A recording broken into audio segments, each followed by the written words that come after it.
La carta de su madre le había acongojado, pero respecto al punto más importante, al punto capital, no había dudado un momento, ni siquiera durante la lectura.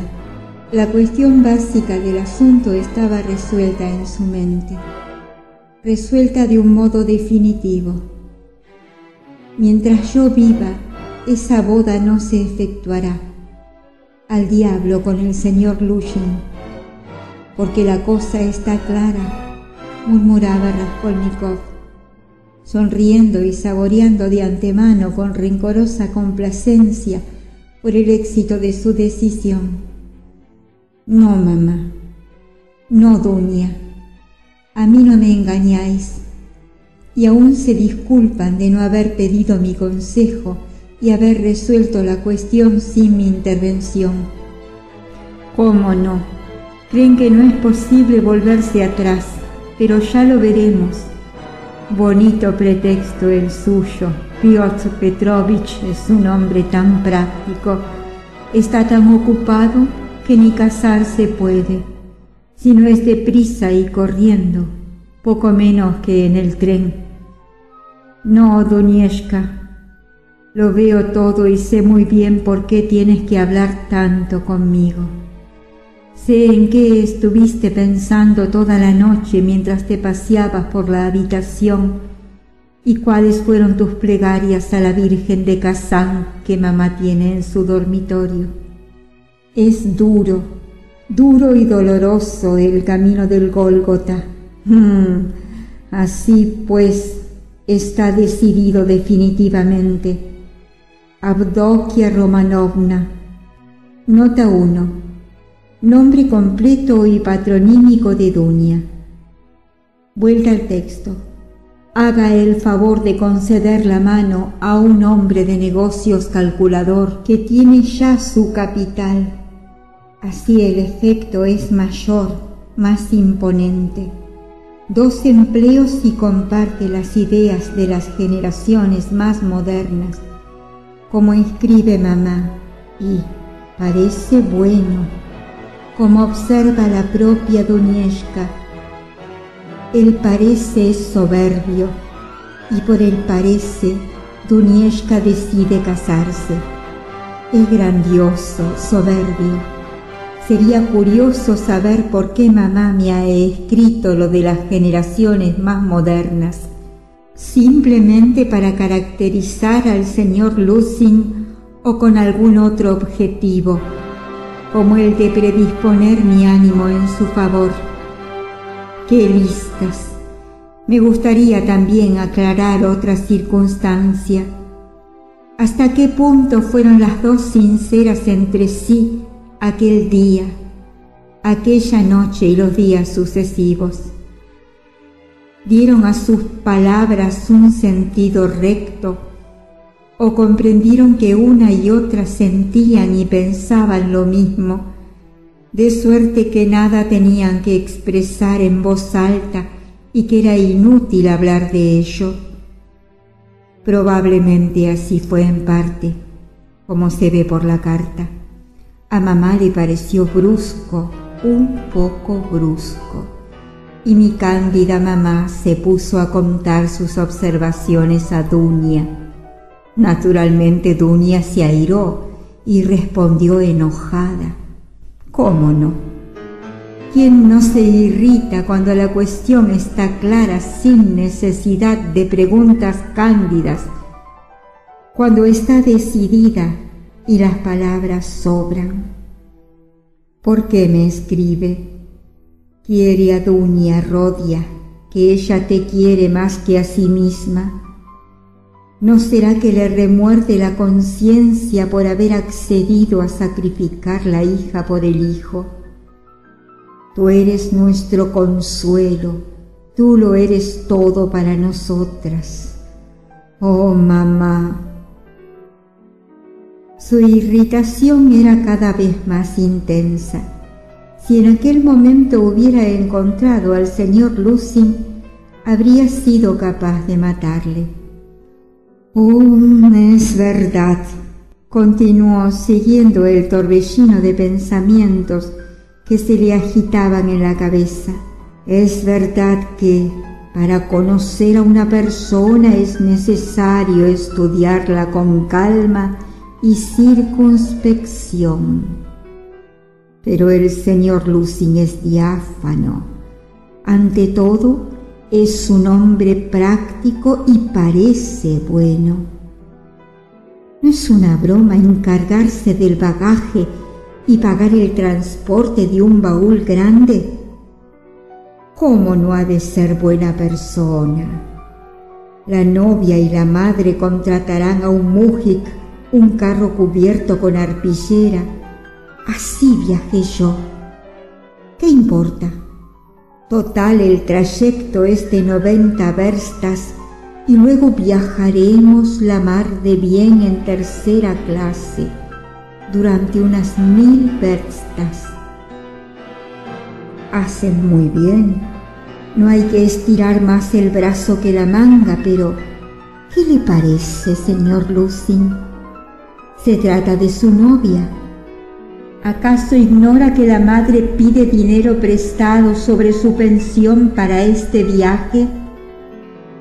Está claro, para usted se trata de una operación comercial en común, de una empresa a beneficio de las dos partes y con participaciones iguales. Por tanto, los gastos corren por partes iguales.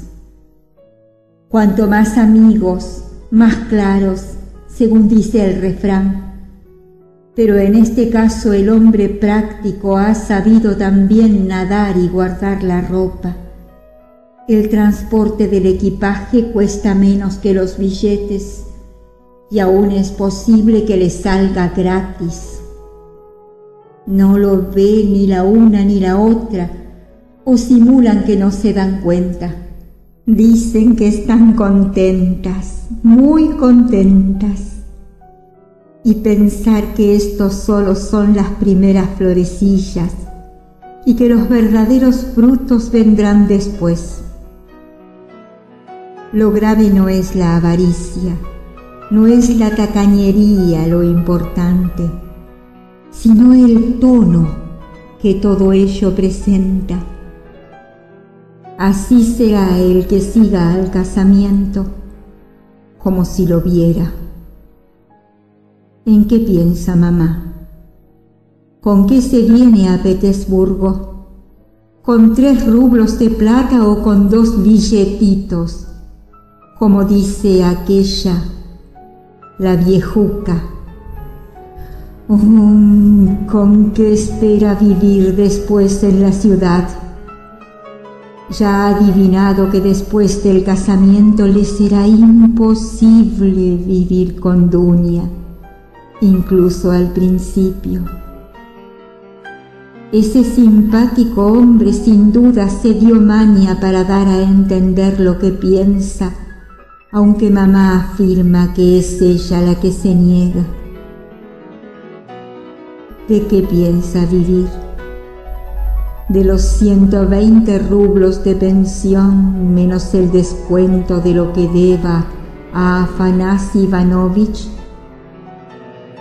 Se fatiga los ojos tejiendo toquillas y bordando puños, pero con ello no añade más allá de 20 rublos al año a los 120.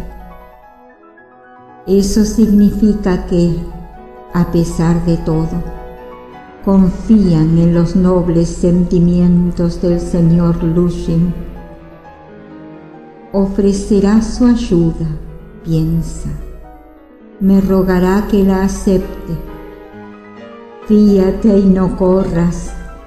Siempre ocurre lo mismo con las magníficas almas schillerianas. Hasta el último momento adornan a las personas con plumas de pavo real. Hasta el último instante confían en los buenos sentimientos y no quieren ver lo malo, aunque intuyan el reverso de la medalla. Por nada del mundo se permiten reconocerlo. El simple hecho de pensar en lo malo les repugna. Cierran los ojos a la verdad hasta que el hombre idealizado les rompe las narices con las propias manos. A saber si Lusin ha sido condecorado ya con alguna orden. Apostaría cualquier cosa a que no le falta la orden de Santa Ana en el ojal y que la luce en los banquetes con aparejadores y mercaderes. Seguramente se la pondrá también para la boda. Bueno, que el diablo se lo lleve. Mamá, a quien Dios bendiga es así. Pero ¿qué piensa Dunia? Dunieska, mi querida Dunieska, te conozco bien. Habías cumplido 19 años cuando nos vimos por última vez. Entonces comprendí tu carácter. Mamá escribe que es mucho lo que Dunieska puede sobrellevar. Lo sabía. Hace 2 años y medio que lo sé. Hace 2 años y medio que no pienso en otra cosa más que en lo mucho que Dunieska puede sobrellevar. Es verdad que no le falta aguante si soportó al señor Svidrigailov con todas las consecuencias. Y ahora ella y mamá se han imaginado que podrán soportar al señor Lusin, quien sostiene la teoría de que son preferibles las esposas tomadas de la miseria y que todo lo deban a los maridos, y la expresa poco menos que en la primera entrevista.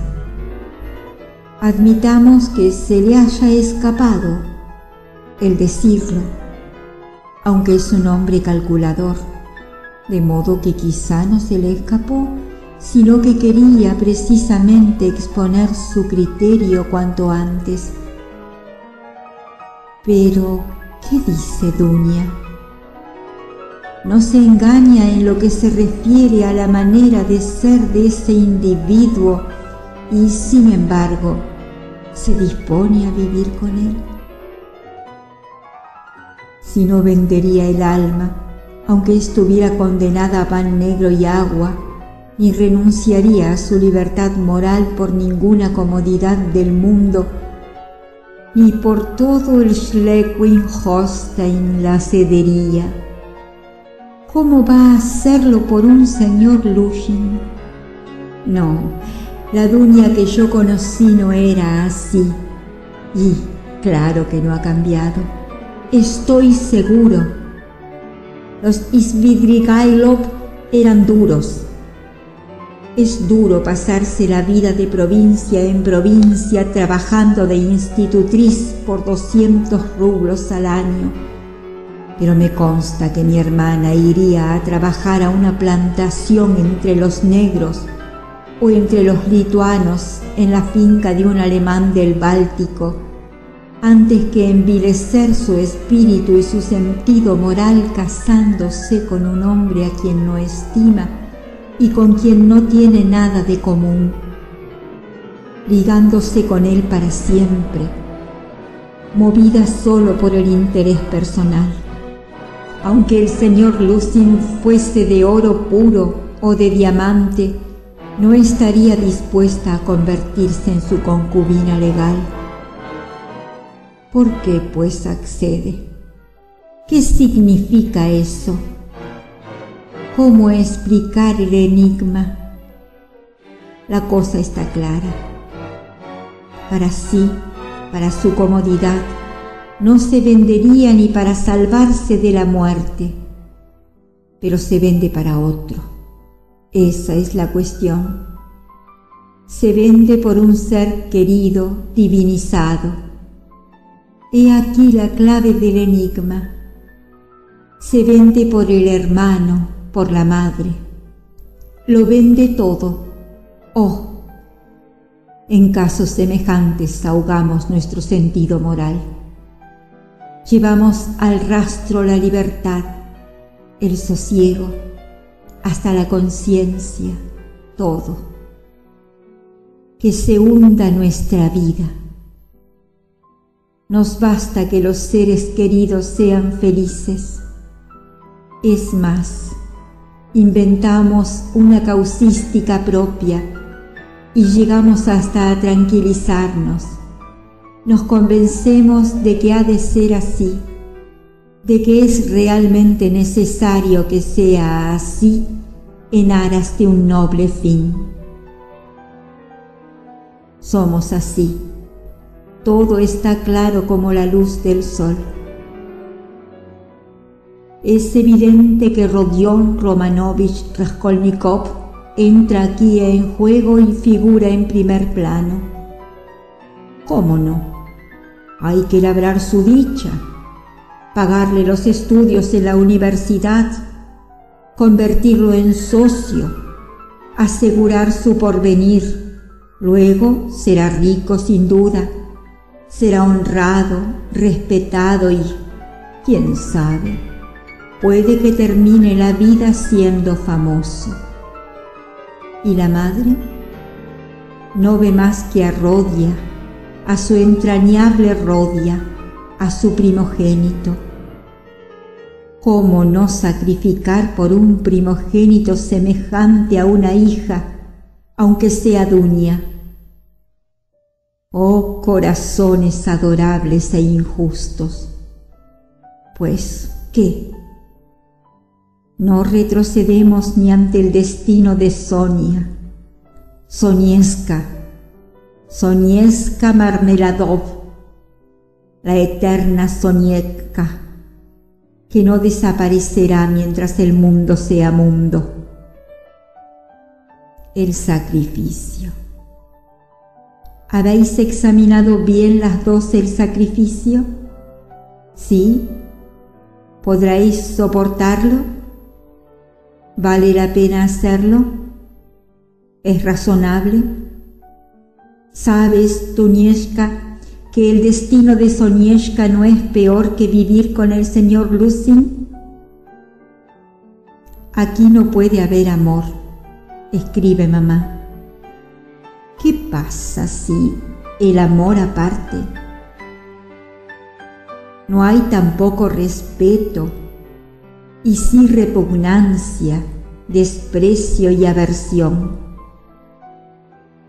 Resulta entonces que otra vez será necesario mantener el aseo. ¿No es así? ¿Comprendéis vosotras? ¿Comprendéis o no lo que ese aseo significa? ¿Comprendéis que ese aseo de Lushin es exactamente igual al de Sonieska? Y aún quizá peor, más abyecto y vil, porque en tu caso, Dunieska, se trata de alcanzar algo más de comodidad, mientras que para Sonia la cuestión está en luchar contra la muerte por hambre. Cuesta caro, Dunieska, ese aseo. Y si luego os faltan fuerzas, ¿os arrepentiréis? ¿Cuántos serán los sufrimientos? ¿Cuánto el dolor? ¿Cuántas las maldiciones y las lágrimas escondidas del mundo? Pues vosotras no sois como Marfa Petrovna. ¿Qué será entonces de nuestra madre? Ahora está intranquila y se atormenta. ¿Qué pasará cuando vea todo como es? ¿Y qué será de mí? Pero, ¿qué es lo que en realidad habéis pensado de mí? Yo no quiero tu sacrificio, Dunieska. No lo quiero, mamá. Esto no sucederá mientras yo viva. No sucederá. No lo admito. De pronto volvió en sí y se detuvo. No sucederá. Pero, ¿qué harás para evitarlo? ¿Prohibirlo? ¿Con qué derecho? ¿Qué puedes prometerles para tener ese derecho? ¿Consagrarles tu vida y tu futuro cuando termines los estudios y obtengas una colocación? No es la primera vez que se habla de eso, pero son pamemas del mañana. Y ahora se trata de hacer algo ahora mismo, ¿entiendes? ¿Qué haces tú ahora mismo? Las estás desvalijando. El dinero para ti lo han obtenido pidiendo anticipos sobre una pensión de 100 rublos y un préstamo a los señores Svidrigailov. ¿De qué modo las pondrás a salvo de los Svidrigailov, de los Afanasy Ivanovich Bagrushin? Tú, futuro millonario, Zeus, que pretendes disponer de su suerte, que podrás hacerlo dentro de unos 10 años. Pero en 10 años le sobra tiempo a la madre para quedarse ciega haciendo toquillas, y quién sabe si ciega por las lágrimas, el hambre la consumirá. ¿Y la hermana? Piensa un poco. ¿Qué puede ocurrirle a tu hermana dentro de 10 años o durante estos 10 años? ¿Lo adivinas? Sentía hasta cierto placer atormentándose, hiriéndose el alma con semejantes preguntas. Por lo demás, no se trataba de cuestiones nuevas y repentinas, sino que eran viejas, remotas, y exigían una solución perentoria.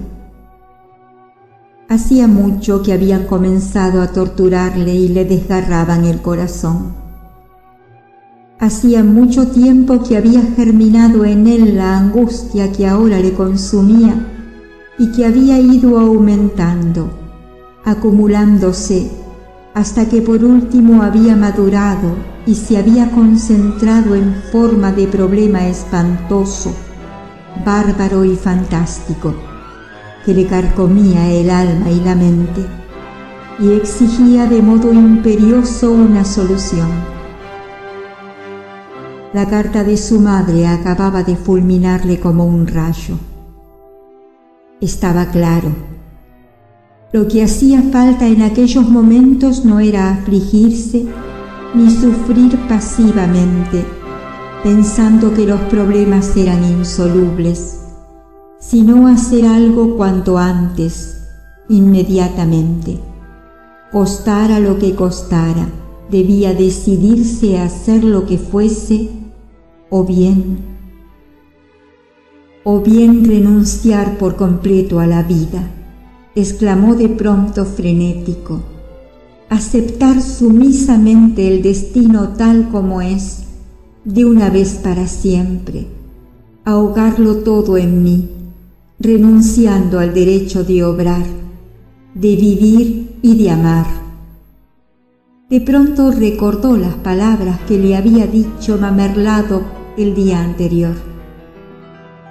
¿Comprende usted, señor mío, lo que significa no tener ya a dónde ir? Pues es necesario que toda persona pueda acudir a un sitio u otro. Se estremeció. Una idea tenida la víspera apareció de nuevo en su mente. Mas no le estremeció su reaparición. Sabía, presentía que la idea volvería y hasta la esperaba. Ni siquiera era del día anterior. La diferencia estaba en que un mes antes e incluso el día anterior la idea no era más que un sueño, mientras que en aquel momento se presentó de repente no como un sueño, sino como un aspecto nuevo, amenazador, completamente desconocido para él, y de pronto Raskolnikov se dio cuenta de la diferencia. Sintió como un mazazo en la cabeza y se le enturbió la vista. Miró apresuradamente en torno suyo buscando algo. Quería sentarse y buscaba un banco. Entonces pasaba por la avenida de K. Divisó un banco a unos 100 pasos de él. Aceleró la marcha cuanto pudo, pero mientras se acercaba, sucedió algo que absorbió por completo su atención durante varios minutos. Distinguió a una mujer a unos 20 pasos de distancia. De momento, no se fijó en ella, como no había reparado hasta entonces en los objetos que encontraba al paso. Muchas veces le había ocurrido, por ejemplo, regresar a su casa y no recordar en absoluto el camino que había seguido. Estaba acostumbrado a caminar de aquel modo, pero en la mujer que le precedía había algo raro que llamaba la atención a primera mirada, de suerte que Raskolnikov atendió a ella al principio de mala gana y como lamentándolo, y luego, con creciente interés, repentinamente sintió deseos de comprender qué la singularizaba. Debía de ser muy joven, y a pesar del extremado calor, iba con la cabeza descubierta, sin sombrilla y sin guantes, moviendo los brazos de manera ridícula. Llevaba un leve vestidito de seda, puesto de manera muy extravagante, apenas abrochado y desgarrado por la espalda, junto a la cintura y en el comienzo mismo de la falda. Le colgaba un jirón que oscilaba. Llevaba al cuello un pañuelito mal puesto, torcido a un lado. Caminaba con paso ligero, tropezando y hasta tambaleándose. Acabó por atraer la atención de Raskolnikov, quien la alcanzó al pie del banco. La joven se dejó caer en un extremo, recostó la cabeza en el respaldo y cerró los ojos, por lo visto extenuada. Raskolnikov comprendió que estaba completamente borracha. Resultaba extraño y doloroso presenciar aquel espectáculo. Raskolnikov llegó a pensar si no se equivocaría. Veía ante sí la carita de una muchacha que tendría unos 16 años, o quizá 15. Era el suyo un rostro pequeño, coronado de rubios cabellos, hermosos, pero enrojecido y como algo hinchado. La muchacha, al parecer, casi no se daba cuenta de nada. Puso una pierna sobre otra, dejando al descubierto mucho más de lo que correspondía. Todo inducía a pensar que no tenía conciencia de hallarse en la calle. Raskolnikov ni se sentaba ni quería irse. Permaneció ante ella desconcertado. Era más de la 1 de la tarde y a esa hora, en un día de tanto calor, aquella avenida, en general poco concurrida, estaba casi desierta. Sin embargo, se detuvo un señor que, por lo visto, deseaba acercarse a la muchacha con ciertas intenciones. Probablemente la había visto también de lejos y quiso darle alcance, pero Raskolnikov le estorbó. Aquel hombre le lanzaba miradas de ira, si bien procuraba que Raskolnikov no se diera cuenta de ello, y esperaba impaciente que le llegara el turno cuando el inoportuno harapiento se fuera. La cosa estaba clara. El individuo frisaría en los 30 años. Era macizo, ceboso, rojo de cara, de labios sonrosados y finos bigotes. Iba elegantemente vestido. Raskolnikov se puso furioso. De pronto sintió deseos de insultar a aquel gordo presumido. Dejó por un momento a la joven y se acercó al caballero. «Oiga, Svidrigailov», ¿Qué se le ha perdido a usted por aquí?, gritó apretando los puños y entreabriendo con una risa sardónica los labios que la ira cubría de espuma. «¿Qué significa esto?», preguntó el caballero frunciendo el ceño altanero y sorprendido.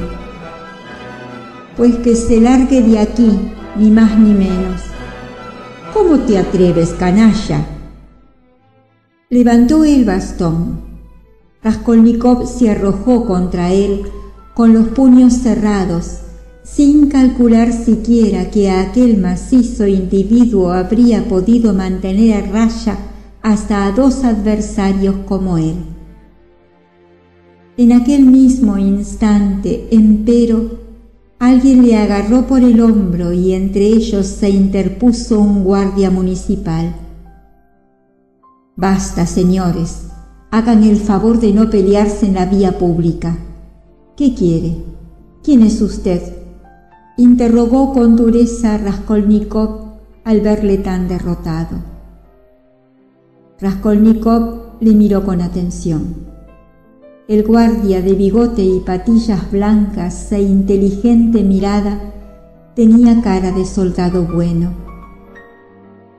«Llega usted a tiempo», gritó aquel, agarrándole del brazo. «Soy un ex estudiante. Me llamo Raskolnikov. Puede usted tomar nota», añadió dirigiéndose al señor. «Pero usted venga conmigo, que voy a enseñarle algo». Llevó al guardia hacia el banco sin soltarle el brazo. «Mire, está completamente borracha. Hace un momento caminaba por la avenida. Vaya usted a saber qué clase de muchacha es, mas no parece una profesional. Lo más probable es que la hayan emborrachado en alguna parte y la hayan engañado. Por primera vez, comprende. Luego la han arrojado a la calle. Fíjese, tiene el vestido roto. ¿Cómo lo lleva? No se ha vestido ella misma, la han vestido otras personas, manos poco hábiles, manos de hombre, se nota. Ahora mire a ese presumido con quien iba a pelearme. No sé quién es, le veo por primera vez. También la ha visto caminar por el paseo y ha notado que está borracha. Está deseando acercarse y llevarla a algún sitio aprovechándose de su estado. Es así, créame, no me equivoco. He visto con mis ojos cómo la observaba y la seguía, pero he desbaratado sus proyectos. Ahora está esperando a que me marche. Mírelo, se ha apartado un poco y se ha parado como para liar un cigarrillo. ¿Qué podemos hacer para que no caiga en sus manos? Deberíamos conducirla a su casa. ¿Qué dice usted? El guardia municipal se hizo cargo enseguida de la situación. En cuanto al señor Gordo, estaba claro. Quedaba la muchacha. El guardia se inclinó para verla mejor y en su cara se reflejó una sincera compasión. «Ah, qué pena», dijo moviendo la cabeza. «Pero sí, casi es una niña. La han engañado seguro». «Oiga, señorita», empezó a decir, «¿dónde vive usted?». La muchacha abrió los cansados y soñolientos ojos, miró inexpresivamente a los que la estaban interrogando e hizo como si los apartara de sí con un ademán. «Oiga, tome», dijo Raskolnikov rebuscando en el bolsillo y sacó 20 kopecks, aún los tenía. «Tome, alquile un coche y llévela a su casa, pero nos hace falta saber la dirección». «Señorita, señorita», gritó el guardia después de haber tomado el dinero. «Ahora mismo llamo a un cochero y la llevo a su casa». ¿A dónde he de conducirla? ¿Dónde vive usted? Fuera. Dejadme en paz, balbuceó la muchacha repitiendo el ademán. ¡Ay, ay, qué mal está eso! ¡Ay, qué vergüenza, señorita, qué vergüenza! Volvió a menear la cabeza recriminador, compasivo e indignado. «Vaya lío», exclamó dirigiéndose a Raskolnikov, a la vez que volvía a examinarlo de pies a cabeza. Le parecía raro, sin duda, un hombre tan astroso repartiendo dinero. ¿La ha encontrado lejos de aquí?, quiso saber. Ya le he dicho que iba delante de mí por el paseo tambaleándose. Al llegar al banco se ha dejado caer en él. ¡Qué cosas más vergonzosas ocurren ahora en el mundo, Dios mío! Una mocosa y ya anda borracha. La han engañado, está claro. Mire cómo lleva el vestido. ¿A qué relajamiento hemos llegado? Quizás sea de buena familia venida a menos. Ahora es frecuente. Por su aspecto parece una muchachita delicada, una señorita. Y volvió a inclinarse hacia ella. Tal vez tenía hijas semejantes, como señoritas delicadas, educadas en buenas maneras y aficionadas a las novedades. Lo importante, añadió Raskolnikov, es evitar que caiga en manos de ese miserable. ¿Por qué tiene que hacer aún escarnio de ella? Está a la vista lo que quiere. No se va el miserable. Raskolnikov hablaba en voz alta, señalando al caballero, quien le oía y estuvo a punto de irritarse otra vez, pero se contuvo. Se limitó a lanzarle una mirada despectiva. Se apartó unos 10 pasos más y se detuvo nuevamente.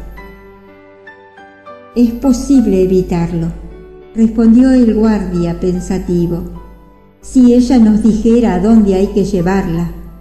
Si no, señorita, es señorita», repitió inclinándose otra vez. Por fin la muchacha abrió completamente los ojos. Miró atenta, como si comprendiera algo. Se levantó del banco y se puso a andar en sentido contrario al que antes había seguido. ¡Uf, sinvergüenzas! No me dejan en paz, dijo moviendo una vez más la mano como para apartar a alguien. Caminaba aprisa, pero tambaleándose como antes. El presumido la siguió desde el otro lado del paseo, sin perderla de vista. «No se preocupe, no permitiré que se haga con ella», dijo firmemente el guardia, y partió tras ellos, suspirando. «¿A qué relajamiento hemos llegado?». En aquel instante Raskolnikov creyó que se le clavaba un aguijón. Fue como si de repente se le revolvieran las entrañas. «Oiga», gritó al guardia de grandes bigotes. Este se volvió. «Déjelo, ¿qué más da? No se preocupe, que se divierta», dijo señalando al petimetre. «¿A usted qué más le da?». El guardia no comprendió sus palabras y se quedó como quien ve visiones. Raskolnikov se rió. «Ay, ay», balbuceó el guardia municipal. Después de mover el brazo en un gesto de resignación, se fue tras el elegante y la muchacha, probablemente tomando a Raskolnikov por loco o por algo peor aún. «Se me ha llevado los 20 kopecks», pensó Raskolnikov irritado al quedarse solo. Bueno, del otro también sacará algo y dejará que se lleve a la muchacha. Así terminará el asunto. ¿Y a santo de qué me he metido a Redentor? ¿Quién soy para ayudar a los demás? ¿Tengo derecho a hacerlo? Que se coman vivos entre sí si quieren. ¿A mí qué me importa? ¿Cómo me he permitido dar los 20 cópex? ¿Eran míos acaso? A pesar de estas extrañas ideas, la congoja se apoderó de él. Se sentó en el desierto banco. No podía concentrar los pensamientos. En aquel momento le era difícil pensar en algo. Habría deseado sumirse en un profundo sueño, olvidarlo todo, luego despertarse y empezar una vida completamente nueva. Pobre muchacha, dijo, mirando el extremo abandonado del banco. Volverá en sí, llorará, se enterará su madre. Primero le dará unas bofetadas, luego le pegará con el látigo para que sea más doloroso y humillante. Quizá la arroje de su casa, y aunque no la eche, las Daria Franzovna estarán al acecho y la pobre chica rodará de un lado a otro. Después el hospital, muy pronto, como ocurre siempre a las que se ven obligadas a hacer de las suyas a escondidas y viven con gran recato al lado de sus madres. Luego otra vez el hospital, la bebida, las tabernas, de nuevo el hospital y a los 2 o 3 años será una inválida, sin contar más allá de 19 o quizá 18 años en total. No he visto otras así. Así empezaron todas. Bah, bueno, ¿y qué? Dicen que ha de ser así. Un tanto por ciento, dicen. Ha de salir todos los años. Ha de irse al diablo. Es de suponer que para dulcificar y sosegar a los demás. Un tanto por ciento. Palabritas encantadoras, ¿verdad? Tan apaciguadoras, científicas, se dice. Un tanto por ciento. Y no hay por qué inquietarse. Si se emplearan otras palabras, entonces quizá habría motivos para preocuparse. ¿Qué pasa si Dunieska entra de uno u otro modo en este tanto por ciento? Si no en este, en otro semejante. Pero ¿a dónde iba? Pensó de pronto. Es extraño. He salido por algún motivo. He salido al terminar la lectura de la carta. Ah, sí, recuerdo. Iba a la isla de Vasilev a ver a Razumijin. Bueno, pero ¿por qué? ¿Por qué se me ha ocurrido de pronto la idea de ir a ver a Razumijin? Es extraordinario. Estaba asombrado de sí mismo. Razumijin era uno de sus ex condiscípulos. Lo sorprendente era que cuando Raskolnikov frecuentaba la universidad casi no tenía ningún camarada. Eludía el trato de sus compañeros. No visitaba a nadie. Y si a alguno recibía en su casa, era contra su propia voluntad. Por lo demás, todos le volvieron pronto la espalda. No participaba en las reuniones, ni en las pláticas, ni en los esparcimientos, ni en nada. Estudiaba con ardor, sin regatear esfuerzo, por lo que le respetaban, aunque nadie le quería. Era muy pobre y poco comunicativo, y tenía cierto aire de altanero orgullo, como si ocultara algún secreto. Sus condiscípulos imaginaban que él los miraba de arriba a abajo, como si fuesen niños, como si se hubiera adelantado a los demás tanto por su desarrollo como por su saber y sus convicciones, y tuviera por inferiores las convicciones y los intereses de los demás. Sin embargo, llegó a trabar amistad con Razumихin. Mejor dicho, no es que fueran amigos, sino que, sin saber por qué, con él se mostraba más comunicativo, más abierto.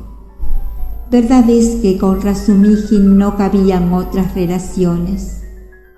Era un joven alegre como pocos, comunicativo y bueno hasta parecer cándido. Su sencillez encubría una naturaleza profunda y digna. Así lo comprendían sus mejores camaradas y le querían. No tenía un pelo de tonto, si bien a veces, en verdad, resultaba un poco simple. Su aspecto llamaba la atención. Era alto, cenceño, de pelo negro e iba siempre mal afeitado. A veces le gustaba armar camorra y tenía fama de hercúleo. Una noche, hallándose con un grupo de amigos, derribó de un puñetazo a un guardia que medía casi 10 palmos de altura. Era capaz de beber sin taza, pero podía asimismo no probar una gota de alcohol. En ocasiones llevaba sus bromas hasta más allá de lo tolerable, pero asimismo podía prescindir totalmente de ellas. Razumихin era extraordinario. Además, porque no había fracaso que hiciera mella en su ánimo, ni circunstancia, por desagradable que fuera, que al parecer le deprimiese.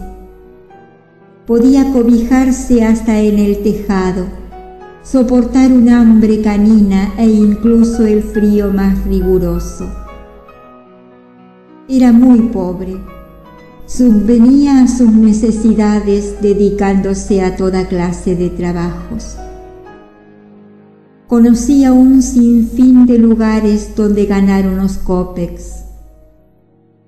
En cierta ocasión se pasó el invierno sin calentar su cuarto y afirmaba que ello era hasta agradable, pues con la habitación fría se dormía mejor. Entonces se había visto obligado a abandonar la universidad, pero por poco tiempo, y aplicaba sus fuerzas a hacer frente a las circunstancias, a fin de poder continuar los estudios. Hacía unos 4 meses que Raskolnikov no le había visitado y Razumихin no sabía siquiera dónde vivía su compañero.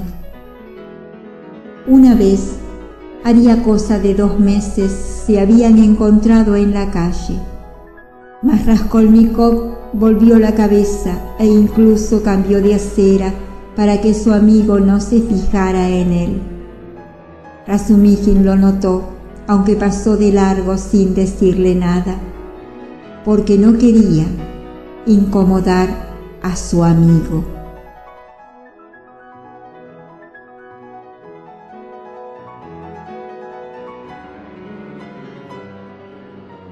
Dunia. No se engaña en lo que se refiere a la manera de ser de ese individuo y, sin embargo, se dispone a vivir con él. Si no vendería el alma, aunque estuviera condenada a pan negro y agua, ni renunciaría a su libertad moral por ninguna comodidad del mundo, ni por todo el Schleswig-Holstein la cedería. ¿Cómo va a hacerlo por un señor Lushin? No, la Dunia que yo conocí no era así. Y claro que no ha cambiado. Estoy seguro. Los Svidrigailov eran duros.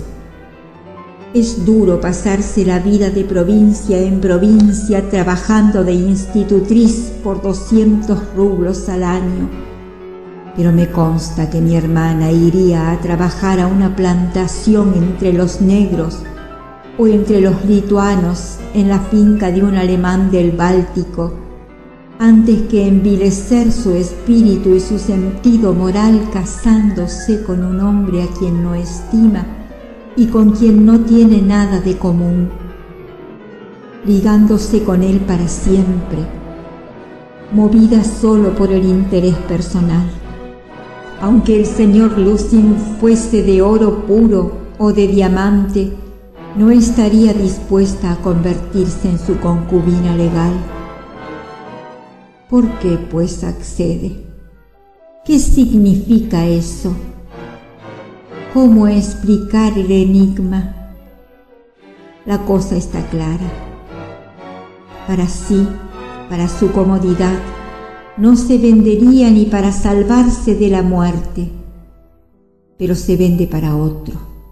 Esa es la cuestión. Se vende por un ser querido, divinizado. He aquí la clave del enigma. Se vende por el hermano, por la madre. Lo vende todo. Oh, en casos semejantes ahogamos nuestro sentido moral. Llevamos al rastro la libertad, el sosiego, hasta la conciencia, todo. Que se hunda nuestra vida. Nos basta que los seres queridos sean felices. Es más, inventamos una causística propia y llegamos hasta a tranquilizarnos. Nos convencemos de que ha de ser así, de que es realmente necesario que sea así en aras de un noble fin. Somos así. Todo está claro como la luz del sol. Es evidente que Rodion Romanovich Raskolnikov entra aquí en juego y figura en primer plano. ¿Cómo no? Hay que labrar su dicha, pagarle los estudios en la universidad, convertirlo en socio, asegurar su porvenir. Luego será rico sin duda, será honrado, respetado y, quién sabe, puede que termine la vida siendo famoso. ¿Y la madre? No ve más que a Rodia, a su entrañable Rodia, a su primogénito.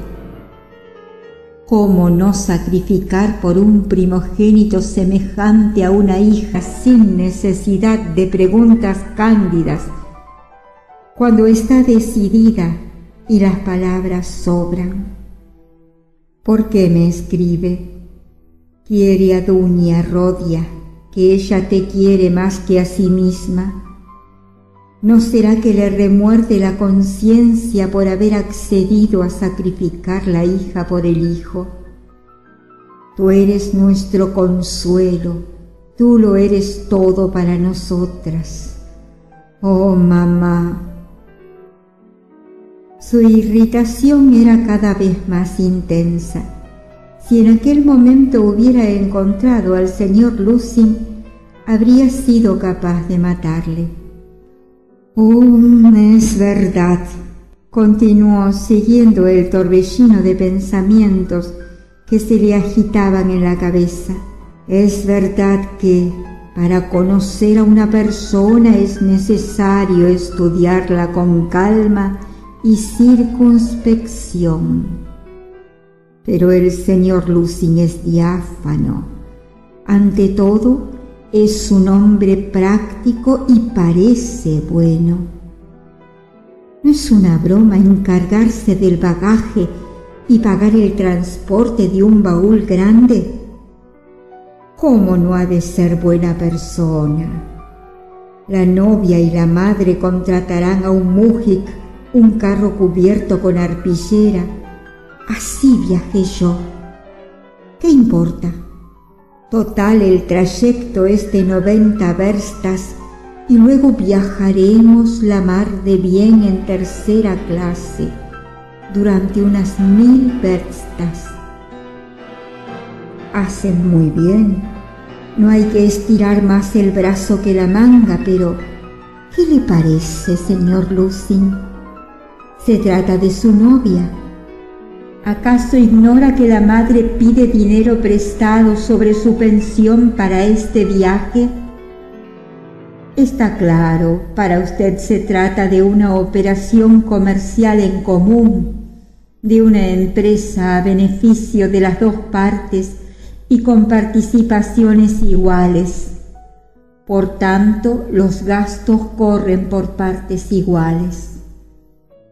Cuanto más amigos, más claros, según dice el refrán. Pero en este caso el hombre práctico ha sabido también nadar y guardar la ropa.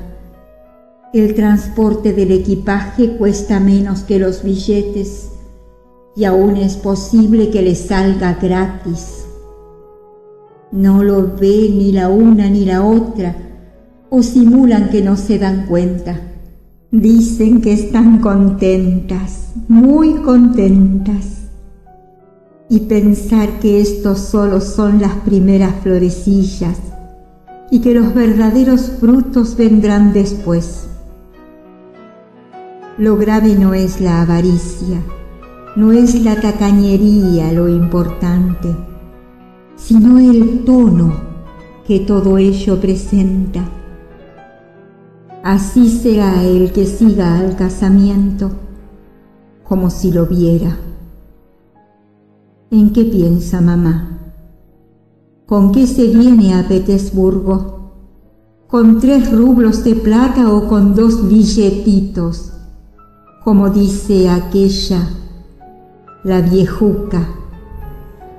¿Con qué espera vivir después en la ciudad? Ya ha adivinado que después del casamiento, aunque sea dueña. Oh corazones adorables e injustos. Pues, ¿qué? No retrocedemos ni ante el destino de Sonia, Sonieska Marmeladov, la eterna Sonietka, que no desaparecerá mientras el mundo sea mundo. El sacrificio. ¿Habéis examinado bien las dos el sacrificio? ¿Sí?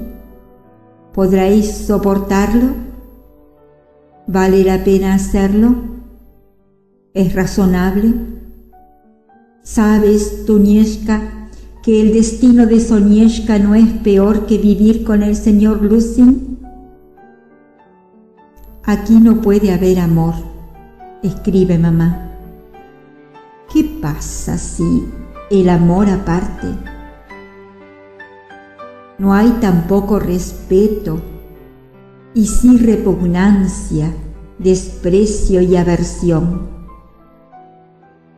Resulta entonces que otra vez será necesario mantener el aseo.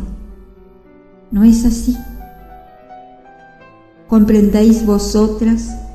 ¿Comprendéis o no lo que ese aseo significa?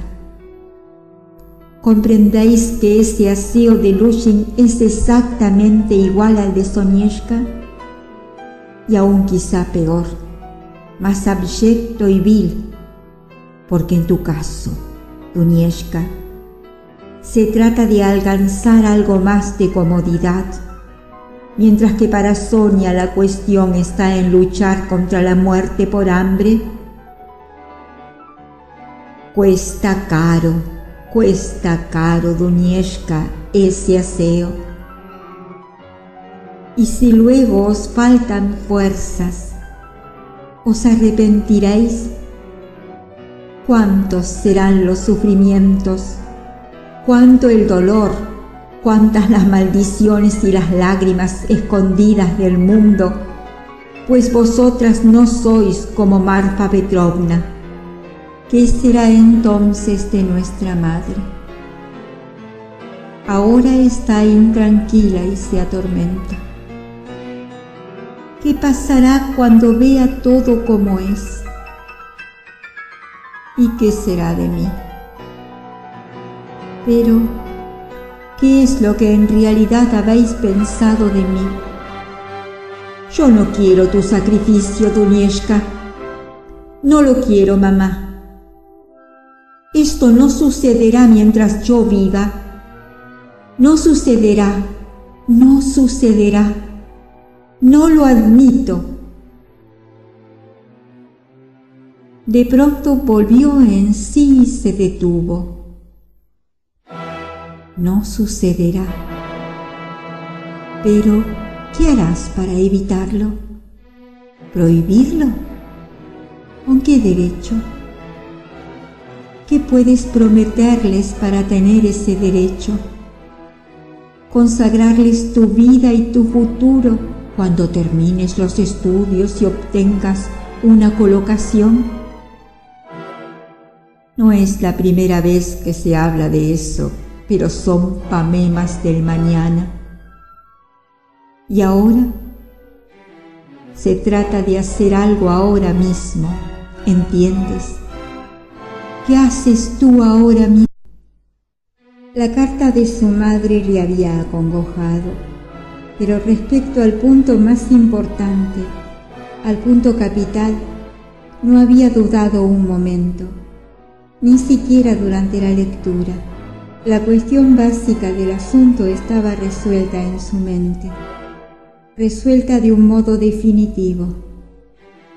Mientras yo viva, esa boda no se efectuará. Al diablo con el señor Lushin, porque la cosa está clara, murmuraba Raskolnikov, sonriendo y saboreando de antemano con rencorosa complacencia por el éxito de su decisión. No, mamá, no, Dunia, a mí no me engañáis, y aún se disculpan de no haber pedido mi consejo y haber resuelto la cuestión sin mi intervención. ¿Cómo no? Creen que no es posible volverse atrás, pero ya lo veremos. Bonito pretexto el suyo. Piotr Petrovich es un hombre tan práctico. Está tan ocupado que ni casarse puede, si no es deprisa y corriendo, poco menos que en el tren. No, Dunieska, lo veo todo y sé muy bien por qué tienes que hablar tanto conmigo. Sé en qué estuviste pensando toda la noche mientras te paseabas por la habitación y cuáles fueron tus plegarias a la Virgen de Kazán que mamá tiene en su dormitorio. Es duro, duro y doloroso el camino del Gólgota. Así pues, está decidido definitivamente. Avdokia Romanovna. Nota 1. Nombre completo y patronímico de Dunia. Vuelta al texto. Haga el favor de conceder la mano a un hombre de negocios calculador que tiene ya su capital. Así el efecto es mayor, más imponente. 2 empleos y comparte las ideas de las generaciones más modernas, como escribe mamá, y parece bueno, como observa la propia Dunieska. El parece es soberbio, y por el parece Dunieska decide casarse. Es grandioso, soberbio. Sería curioso saber por qué mamá me ha escrito lo de las generaciones más modernas. ¿Simplemente para caracterizar al señor Lushin o con algún otro objetivo, como el de predisponer mi ánimo en su favor? ¡Qué listas! Me gustaría también aclarar otra circunstancia. ¿Hasta qué punto fueron las dos sinceras entre sí aquel día, aquella noche y los días sucesivos? ¿Dieron a sus palabras un sentido recto o comprendieron que una y otra sentían y pensaban lo mismo, de suerte que nada tenían que expresar en voz alta y que era inútil hablar de ello. Probablemente así fue en parte, como se ve por la carta. A mamá le pareció brusco, un poco brusco, y mi cándida mamá se puso a contar sus observaciones a Dunia. Naturalmente Dunia se airó y respondió enojada. ¿Cómo no? ¿Quién no se irrita cuando la cuestión está clara? Le será imposible vivir con Dunia, incluso al principio. Ese simpático hombre sin duda se dio maña para dar a entender lo que piensa, aunque mamá afirma que es ella la que se niega. ¿De qué piensa vivir? De los 120 rublos de pensión menos el descuento de lo que deba a Afanasy Ivanovich. Se fatiga los ojos tejiendo toquillas y bordando puños, pero con ello no añade más allá de 20 rublos al año a los 120. Eso significa que, a pesar de todo, confían en los nobles sentimientos del señor Lushin. Ofrecerá su ayuda, piensa.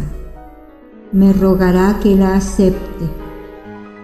Fíate y no corras. Siempre ocurre lo mismo con las magníficas almas schillerianas. Hasta el último momento adornan a las personas con plumas de pavo real. Hasta el último instante confían en los buenos sentimientos y no quieren ver lo malo, aunque intuyan el reverso de la medalla. Por nada del mundo se permiten reconocerlo. El simple hecho de pensar en lo malo les repugna. Cierran los ojos a la verdad hasta que el hombre idealizado les rompe las narices con las propias manos. A saber si Lushin ha sido condecorado ya con alguna orden.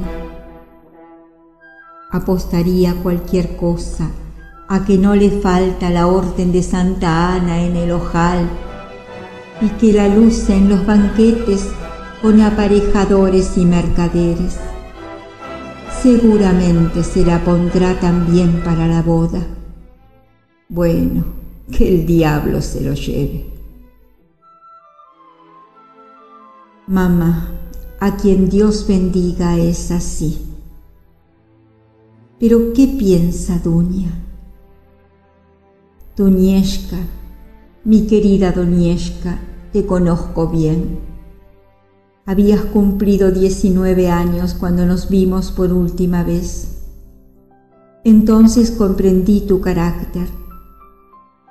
Mamá escribe que es mucho lo que Dunieshka puede sobrellevar.